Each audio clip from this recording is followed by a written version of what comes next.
We're learning more about how Texas private school vouchers program will take shape. Now, the law passed this session, and it raised a lot of questions from families and school leaders all across Texas. So Natalie Haddad in the newsroom right now. Natalie, it's been a long time coming to get an idea of just how all this will work. Exactly. I've covered school vouchers for years now, and up until this point, it wasn't completely clear how Texas would roll out its own system, voucher system that is.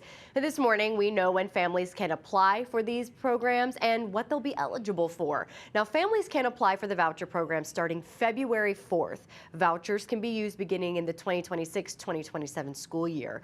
Most families will receive about $10,300 per student each year for educational expenses or tuition at approved private schools. Homeschoolers qualify for $2,000, and students with disabilities could receive up to $30,000. Now, the Texas Comptroller's Office, which will run the voucher program, says most families will receive that much money.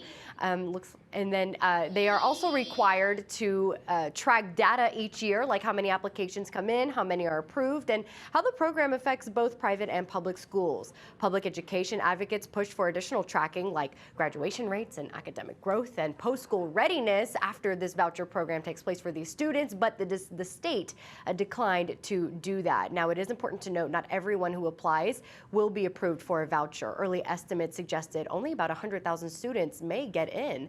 Now, even if approved, though, you won't get the voucher funds unless your student is accepted into a private school, and private schools can choose who they admit, Mark.